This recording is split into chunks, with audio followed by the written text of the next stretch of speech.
जिनका चप्पल भी, जिनका जूता भी सोने का था, भगवान कृष्ण। और एक वहां और महत्वपूर्ण और सज्जन व्यक्ति रहता था, इसका नाम था सत्राजी। भागवत में वर्णन आता है कि सत्राजिता सूर्यो धनन्तस्य परमाशकः प्रीतस्तस्मै मणिप्रदाद सूर्यस्य तृषुः स्मन्तकम्। सत्राजी के पास एक मणि था जिसका नाम था स्मन्तक मणि। और स्मन्तक मणि जिसके पास होता है, उस व्यक्ति के पास कहते हैं एक दिन में 8 बार सोना, मतलब अगर गणितीय पद्धति से देखा जाए तो 2 क्विंटल सोना होता है स्मन्तक मणि। तो स्मन्तक मणि मिला कैसे था सज्जनों? सूर्य नारायण की पूजा करते थे। इसलिए कहते हैं पंडित लोग, संत लोग, महात्मा लोग कि सूर्य नारायण को अर्घ दो। ओम सूर्याय नमः, भास्कराय नमः, दिवाकराय नमः। जैसे हम लोग बिजली भी पटाते हैं 200-300 जितना भी आता है, सूर्य नारायण भी तो हमको बिजली दे रहे हैं, हमको ऊर्जा दे रहे हैं। उसके बदले अगर एक लोटा भगवान सूर्य को अर्घ दे दिया तो कौन सा अपना धन संपत्ति लग गया? भगवान को धन्यवाद अर्पित करना चाहिए। महाराज हम आपको दिन भर आपको रोशनी देते हैं और सूर्य अर्घ देना भी चाहिए। छठ पूजा होता है नहीं, सूर्य नारायण की विशेष पूजा किया जाता है। उसी प्रकार ये बहुत सूर्य नारायण का पूजा करता था, बहुत बड़ा भक्त था। सूर्य नारायण के लिए प्रसन्न हो गया और कहा, अरे सत्राजी तेरी सेवा से मैं प्रसन्न हो गया हूँ और मैं तुमको ये स्मन्तक मणि देता हूँ। ऐसा कह करके सुंदर स्मन्तक मणि भेंट दे दिया। स्मन्तक मणि का क्या गुण है महाराज? लिखा है कि दिने दिने स्वर्ण भाराट शास्त्री जनते प्रभु। हर दिन वह सोना देता था। दुर्भिक्षमाया ऋतसानी सर्पाधि व्याधयो शुभ। जिस घर में स्मन्तक मणि है, जिस व्यक्ति का स्मन्तक मणि है, उसके घर का भी दुर्भिक्ष, महामारी, ग्रह पीड़ा, सर्प भय, मानसिक शारीरिक व्यथा, उपद्रव, अशुभ, ये चीज नहीं हो सकता है। ये 8 चीज उस व्यक्ति के जीवन में कभी नहीं आ सकता है। ऐसे स्मन्तक मणि की चित्रता थी। अब बेचारे के घर, जिस व्यक्ति के घर 2 कुंटल सोना हो एक दिन में, तो महीना में लगभग 60 कुंटल सोना, साल में 730 कुंटल सोना। और जिसके घर इतना सोना चांदी संपत्ति है, उस व्यक्ति का ऐश्वर्य की तुलना कर सकते हो? इतना ऐश्वर्यशाली। तो भगवान उसका सम्मान करते थे। क्यों? अभी देखो इसमें महत्वपूर्ण बात है।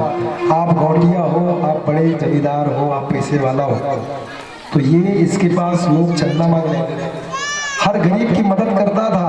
हर अर्थवान धर्म का ये फर्ज है कि धन का सदुपयोग अपने जीवन के लिए उपयोग तो करे, बेटा बेटी पुत्र परिवार के लिए, लेकिन उसका कभी कभी समाज में भी सहयोग करे। इस कथा से शिक्षा मिलती है कि हर लोग, जैसे कोई भी काम होता था, इसके पास जाते थे, महाराज कुछ मदद कीजिए, और सबका ये मदद करता था। आदमी जब किसी धन का उपयोग करता है समाज के लिए, तो उसकी जय जयकार होती है।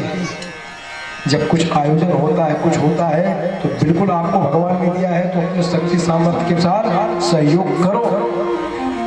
अगर कोई आपको नहीं बोलता है, फिर भी आप मदद करो कि ये हो रहा है, हमारा अंश उसमें लगे।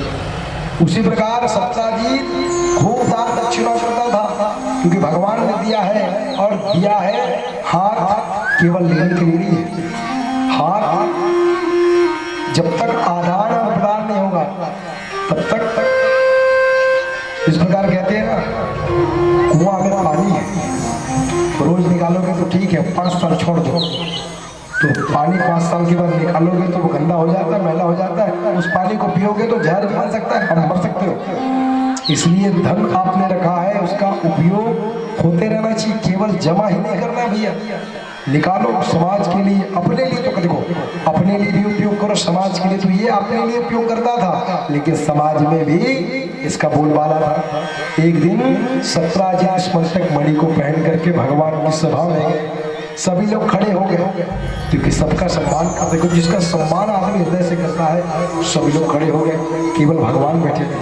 और भगवान ने भी कहा आओ आओ सत्राजित बैठो बैठो। भगवान ने भी उनका स्वागत किया। भगवान ने बताना चाहते हैं जो धनवान व्यक्ति है, जो समाज में अपने धन का व्यय करता है, उसी का ही सम्मान होगा।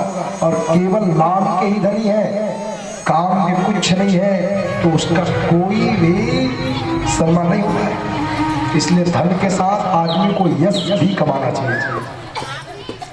भगवान ने सुंदर सम्मान किया। आओ सत्राजित, गले में स्मरणक मणि पहने हुआ था और सत्राजित को भगवान ने आसन दिया। सत्राजित बैठे। सज्जनों, भगवान ने कहा सत्राजित तुम आए, बहुत अच्छा लगा।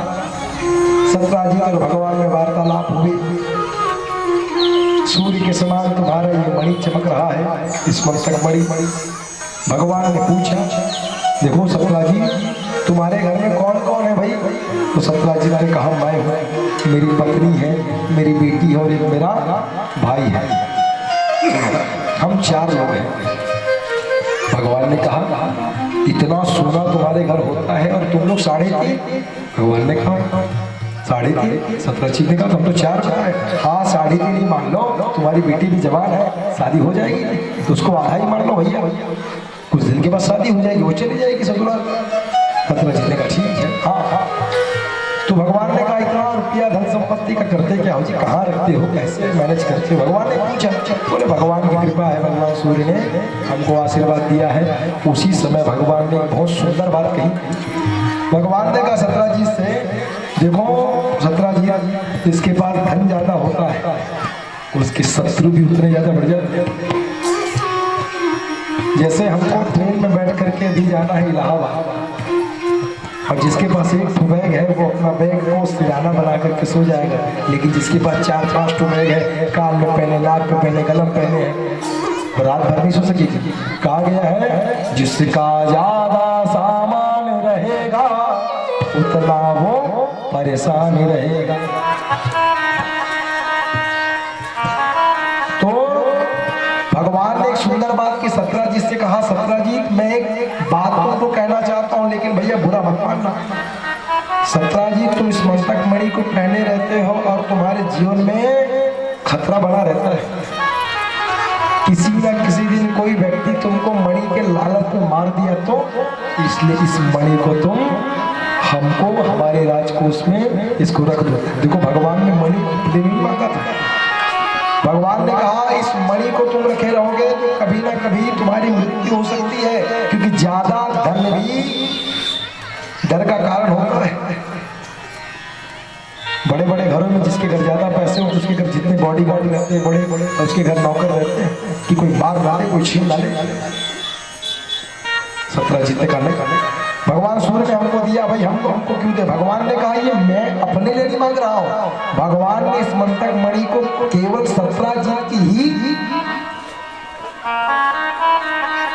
सत्राजित के प्राण की रक्षा करने के लिए भगवान ने मांगा था, लेकिन उसने अब साफ मना कर दिया। भगवान ने कहा तेरी मणि है भैया, तू देना चाहे तो दे, नहीं देना चाहे तो मत दे। मैंने एक बात रखा है और कभी कभी इस मणि से हम समाज का भी कल्याण करेंगे। देखो जिसके पास ज्यादा पैसा रहेगा, भगवान ने कहा इस स्मरणक मणि को मैं रखूंगा, तुम उसको कोई नहीं मार सकते, क्योंकि भगवान है सबसे बड़े शक्तिशाली है। लेकिन तुम्हारे पास कोई सिक्योरिटी नहीं है, तुम अकेले आते जाते हो और सब लोगों को पता है कि तुम्हारे इस स्मरणक मणि तुम्हारे पास है, लेकिन सत्राजित ने साफ मना कर दिया। भगवान ने कहा ठीक है भाई, और भगवान ने सही कहा था कि नहीं कहा था, लेकिन ये समझा नहीं बात को, ये घर आ गया, बात निकल गई, बहुत दिन हो गई। एक दिन सत्राजित का भाई परसेन ने अपने भाई से कहा भैया मैं जंगल जाना चाहता हूँ, तो इस मणि को पहन लो क्या आज? तो सत्राजित ने कहा ठीक है पहन लो। और बेचारा इस स्मरणक मणि को पहन करके जंगल चला गया शिकार के लिए। और जैसे शिकार के लिए जंगल गया सज्जनों, एक शेरनी को मार रहा था, वो बाण लगा करके था, घात लगा करके, पीछे से कोई शेर आकर के उसको झपट लिया और शेर ने उस मणि को साथ ले लिया और अपनी गुफा की ओर जाने लगा। और जैसे अपने गुफा की ओर पहुंचने वाला था, एक हिरन एक जामवंत जिसका नाम जो एक भालू, उस भालू ने शेर के ऊपर झपटा मारा और शेर की मृत्यु हो गई। और उस भालू उस जामवंत ने उस मणि को ले जाकर के अपने गुफा में अपनी बेटी जिसका नाम था जामवंती को दे दिया।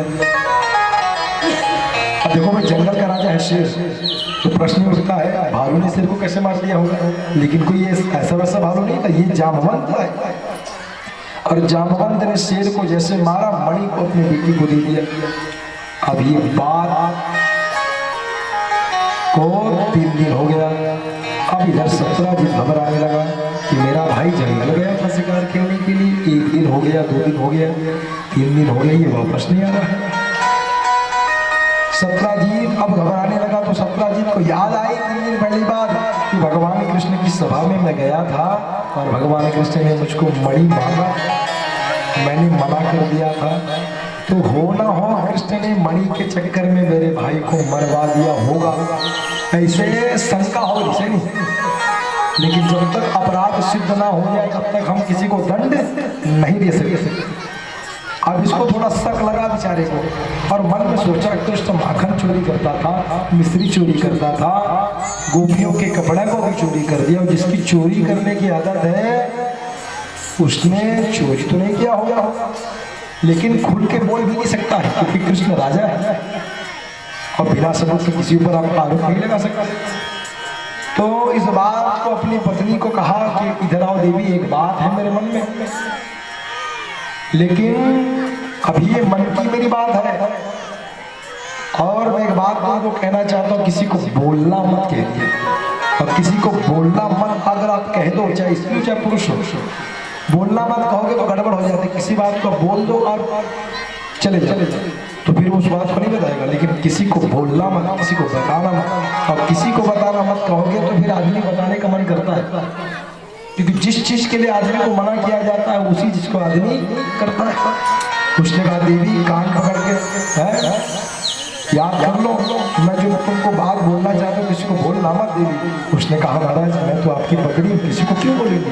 भगवान तो कहा सत्राजित ने, मुझको लगता है कि मणि के चक्कर में कृष्ण ने मेरे भाई को मरवा दिया होगा और मणि को चोरी कर लिया है। ये मेरा शक है देवी, अभी कोई फिक्स नहीं है, लेकिन ये बात किसी को बोलना मत। मेरे मन में थी बात, इसलिए सबको बता दी। उसने कहा ठीक है, लेकिन सत्राजित ने कहा किसी को बोलेगी ना कृष्ण तक ये बात पहुंच जाएगी, पति पत्नी दोनों को फांसी टंगवा देगा कृष्ण। उसने कहा कसम खा के कहती हूँ किसी को नहीं बताऊंगी। अब बेचारी के मन में बात, अब इसको पसंद हो गई, किसको बताए किसको बताए। तो उसकी अंतरंग दासी थी।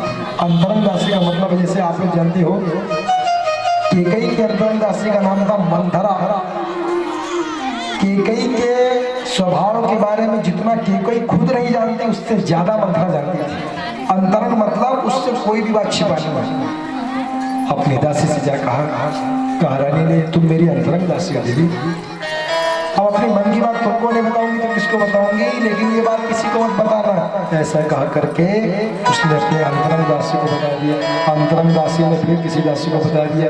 ऐसा कहते कहते कहते कहते कहते बात बढ़ते बढ़ते, और देखो अफवाह बड़ी विचित्र होती है, छोटी सी बात एकदम बड़ी हो जाती है। और कई लोग बताने वाले मिर्च मसाला भी अपने तरह से अपने तरीके से डाल भी देते हैं। अब इसने शक किया था, लेकिन बात फैलते फैलते भगवान की गुप्त जगह पे पहुंच गई कि अब यह फिक्स हो गया। अब अफवाह इतना आगे बढ़ गया कि कृष्ण ने प्रसेन की हत्या कर दी। एक जगह की बात सच घटना है, कथा आती कि राजीव में एक समय मेला हो रहा था। अब राजीव में मेला हो रहा था तो कोई गांव का आदमी था, अब वो गाड़ा पहला बांध के आया था। अब सब जाते हैं सब मेला में, तो किसी ने कह दिया कि तुम्हारा बछवा ढिला के है जी से नहीं। अब मेला का कारोबार है, अब बछवा को किसी ने भगवा सुन लिया। अब वो बछवा ढिला, उसने बोला था कि बछवा ढिला के देख देख बांध बांध मेला में कोई मार बंद है इसे। लेकिन जैसे ही बात किसी के कान का भगवा ढिला के ऐसे बोल दिया, फिर 2-4 सुने दूसरों ने चिल्ला दिया। कहते हैं 15 मिनट में उस मेले का सत्यानाश हो गया। खत्म हो गया। लेकिन वहाँ बछवा ढीला था, भगवा का कोई बात ही नहीं थी, लेकिन अफवाह ने पूरी चीज को समाप्त कर दिया। उसी प्रकार ये अफवाह फैल गई। जब अफवाह फैल गई, भगवान कृष्ण तक कान में बात आई। भगवान कृष्ण ने अपने गुरु जी से कहा, गुरु जी मुझको आरोप लगा है, कृष्ण को आरोप लगा है कि प्रसेन की हत्या की है। अरे आज तक मैंने सत्यजीत के भाई को देखा नहीं, तो मैं मारूंगा कैसे।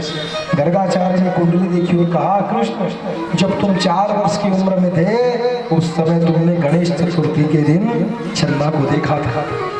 और कहते हैं गणेश चतुर्थी के दिन जो आदमी चंदा को देखता है जानबूझ करके या अनजाने में उसको व्यर्थ का कलंक लगता है। अब इसकी भी कथा ऐसी है, एक समय भगवान गणेश अपनी सवारी चूहा में बैठ करके, मूसक पर बैठ करके कहीं जा रहे थे।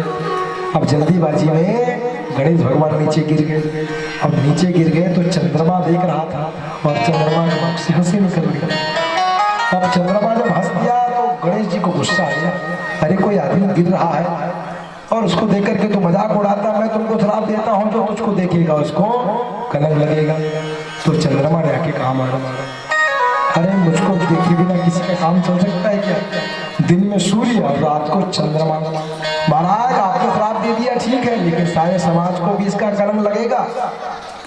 तब गणेश जी ने कहा, अरे श्राप तो मैंने दे दिया है, लेकिन मैं संशोधन करता हूँ, केवल गणेश चतुर्थी के दिन ही कोई आदमी देखेगा तुमको तो श्राप लगेगा, बाकी दिन इसका कोई प्रभाव नहीं होगा। तो भगवान कृष्ण से कहा, 4 वर्ष की उम्र में तुमने गणेश चतुर्थी के दिन चंद्रमा को देखा था कृष्ण, इसलिए तुमको व्यर्थ का कलंक लगा है। और काजल से भी कोई काली चीज है, वो है व्यर्थ का कलंक। किसी ने कुछ गलत किया है, किसी ने कोई अपराध किया है तो बोलो तो बन जाता है, लेकिन किसी ने कुछ नहीं किया है, कोई आदमी चोरी नहीं किया है, उसको चोर बोलोगे तो सुनेगा नहीं, चाहे वो कितना आपका नजदीकी हो, चाहे कितना आपका दूर वाला हो। व्यर्थ का कलंक कोई पसंद नहीं कर सकता है। भगवान कृष्ण ने कहा अपने गुरु से, महाराज व्यर्थ का कलंक लगा है तो कलंक को धोने का काम भी मेरा है, क्योंकि लगा मुझको है। और इस प्रकार भगवान कृष्ण अपने सैनिकों के साथ प्रसेन को खोजने के लिए चले गए। और खोजते खोजते जंगल में प्रसेन का लाश मिला। और प्रसेन के लाश को जब मिला, जब लाश मिला तो भगवान कृष्ण को थोड़ा सा शांति मिला कि कम से कम प्रसेन की शरीर तो मिला। लेकिन मणि नहीं मिली। भगवान ने कहा है, अभी भी मैं निरपराधी है, निर्दोष साबित नहीं हो सकता हूँ, क्योंकि अभी जाके मैं कहूँगा सत्यजीत से तुम्हारे भाई की मृत्यु हो गई है तो वो मानेगा नहीं, जब तक मणि नहीं मिलेगा। तो भगवान ने इधर उधर देखा, मणि कहाँ गई, तो वहां से एक शेर का चिन्ह बना हुआ था। तो चिन्ह के पीछे पीछे भगवान गए तो एक गुफा के सामने शेर मरा पड़ा था। भगवान ने कहा प्रसेन को इस शेर ने मारा होगा तो ये इसकी मृत्यु हो गई है। फिर देखा इधर उधर, वहां से ऋषि के चरणों के निशान थे, लेकिन ऋषि के चरणों के निशान गुफा में जा रहे थे। भगवान कृष्ण ने अपने सैनिकों से कहा कि तुम गुफा के बाहर रहो, कलंक मुझको लगा है तो मैं अंदर जाऊंगा, ना जाने यहाँ कोई जानवर होगा, ना जाने यहाँ कोई राक्षस होगा, इसलिए जब तक मैं वापस ना जाऊँ तब तक तुम सब यही बाहर खड़े रहना। और भगवान चले गए। कथा आती है, जाते ही भगवान ने उस गुफा को पत्थर से बंद कर दिया और अंदर भगवान जैसे गए तब उसी समय जामवंती उस स्मंतक मणि से के साथ खेल रही थी। भगवान ने स्मंतक मणि को देखा, फिर भगवान ने चैन की सांस ली, आहा अब मुझको स्मंतक मणि मिल गया, अब मैं स्मंतक मणि को सत्यजीत को वापस कर दूंगा और मेरा जो कलंक मुझे लगा है वो सब साफ हो जाएगा, मैं इस बोझ से मुझको शांति मिलेगी। और इस प्रकार कहते हैं सज्जनों, जैसे ही जामवंती के पास भगवान जाने लगे, मणि को पकड़ने लगे, उसी समय जामवंत जोर से प्रहार करता है। जामवंत और भगवान की लड़ाई होती है और द्वापर युग की कथा है। कहते हैं 27 दिन हो गया लड़ते लड़ते। परीक्षित ने प्रश्न किया, महाराज ये कैसा भालू है, ये कौन जामवंत है जो भगवान से 27 दिन तक लड़ लिया? कैसे हो सकती है? तब बताया ये त्रेता युग का जामवंत है। जब भगवान ने रावण का उद्धार किया तो भगवान ने सबको कुछ न कुछ दिया जी कि तुम लोगों ने मेरी बहुत मदद की। वही जामवंत खड़ा था, जामवंत से कहा, हे जामवंत भैया, आपने भी मेरी बहुत मदद की है और आपके ही मदद के द्वारा ही मैंने रावण का उद्धार किया है, मांगो क्या चाहिए। जामवंत ने कहा, भगवान अब आपका दर्शन है, आप हमारे सामने खड़े हो, अब आपसे हमको कुछ नहीं चाहिए। लेकिन भगवान ने कहा कुछ तो मांगना पड़ेगा। तब जामवंत ने कहा, अगर देना ही चाहते हो तो मैं लड़ाई करना चाहता हूँ आपके साथ, क्योंकि मेरे समान योद्धा था रावण, उसको आपने मार दिया, बाकी बचे खुचे थे हनुमान और लक्ष्मण ने मार दिया। अरे मेरे मन में, मेरे शरीर में अभी भी लड़ने की इच्छा है। भगवान ने कहा, तुम्हारी इच्छा पूरी अभी नहीं कर सकता, क्योंकि मर्यादा ये कहती है सेवक और स्वामी की लड़ाई नहीं हो सकती। अभी मैं स्वामी और तुम सेवक हो और मैं मर्यादा पुरुषोत्तम हूँ। आप रामचरित पढ़िए, उसमें भगवान राम ने कोई एक भी ऐसा काम नहीं किया है जिसमें मर्यादा खंडित हो। भगवान ने हर चीज एकदम मर्यादित रहकर किया है। अरे पत्नी को भी छोड़ दिया था धर्म की रक्षा के लिए। तो भगवान ने कहा अभी लड़ाई तो नहीं कर सकता, लेकिन द्वापर युग में कृष्ण बन के आऊंगा, उस समय तुम्हारे साथ लड़ाई करूंगा। तो भगवान 27 दिन तक अपने आप को छुपा के रखे, क्योंकि जामवंत पहले ही जान जाता तो फिर दिल से लड़ाई नहीं करता। और 28वें दिन में भगवान को जैसे जोर से लात मारी, भगवान को जाती वज्र के समान है, पैर फ्रैक्चर हो गया, भगवान की पीताम्बरी फट गई और भगवान की पीताम्बरी फटी सज्जनों, और भगवान ने राम रूप में दर्शन दे दिया। बोलो राजा रामचंद्र भगवान की जय जय श्री राम। जैसे राम के रूप में भगवान को देखा, आज 28वां दिन था लड़ाई का, चरणों में गिर गए महाराज। आपने मुझको पहले दर्शन क्यों नहीं दिया? भगवान ने कहा तुमने आशीर्वाद लिया था, पहले दर्शन देता तो तू लड़ नहीं सकता था मेरे से दिल से, इसलिए पहले पता चल जाता तो गड़बड़ हो जाता, इसलिए मैंने तुमको सुंदर भगवान ने आशीर्वाद दिया। और जामवंत से कहा भगवान ने कि भैया मुझको ये मणि चाहिए, क्योंकि मुझको व्यर्थ का गलत लगा है कि मैंने मणि के चक्कर में प्रसेन का वध कर दिया है, और प्रसेन को तो किसी शेर ने मारा है। इधर तो जामवंत ने कहा महाराज मणि तो दे सकता हूँ, लेकिन मैंने अपनी बेटी को दे दिया है, और जो चीज बेटी को दे दिया जाता है उसको मांग कैसे सकता हूँ? एक काम करो महाराज, आप इनसे शादी कर लो और दहेज के रूप में मणि को ले जाओ। भगवान ने कहा अरे बड़ा विचित्र बात है, हम मणि के लिए आए, तुम शादी की बात कहते हो, हमारी पत्नी है। तो बोले महाराज फिर मैं कुछ नहीं कर सकता। अब जामवंत ने कहा महाराज जब तक मेरी बेटी मेरे साथ रहेगी तब तक आपकी भक्ति भी मैं नहीं कर सकता, क्योंकि इसकी सेवा मुझको करना पड़ता है, इनका देखरेख करना पड़ता है। इसलिए महाराज आप मेरी समस्या का समाधान नहीं करोगे तो कौन करेंगे? और जामवंत की प्रार्थना को स्वीकार कर लेते हैं, और इस प्रकार वहाँ गुफा के अंदर ही भगवान जामवंती के साथ शादी कर लेते हैं। लेकिन इधर कहते हैं 28 दिन हो गया, सारी द्वारिका में शोक की लहर फैल गई, सब लोग रोने लगे, सब लोग माँ दुर्गा की पूजा करने की कथा आती है। 28 दिन हो गया, इधर माँ बाप द्वारिका के समस्त लोग सब रो रहे हैं क्योंकि भगवान नहीं आ रहे हैं। और इस प्रकार भगवान जब नहीं आ रहे हैं तो सभी लोग गर्गाचार्य से कहे महाराज भगवान ने आदेश दिया है कि बिना अनुमति की गुफा के अंदर नहीं जाना है, पत्थर से बंद कर दिया है। सारे लोग इधर रो रहे हैं, इधर भगवान की शादी हो रही, इसी का नाम जीवन है। कोई दूल्हा बारात जा रहा है नहीं, और किसी के घर से जवान बेटी की अर्थी निकली जा रही है। किसी के घर में कोई स्त्री 16 हाथों में चूड़ी पहन करके, मांग में सिंदूर करके ससुराल जा रही है, और किसी के घर से जवान पति की अर्थी जा रही है।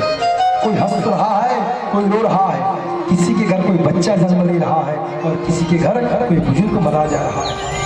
किसी के घर सुख है, किसी के घर दुख है, किसी के घर लाभ है, किसी के घर हानि, किसी का नाम संसार है।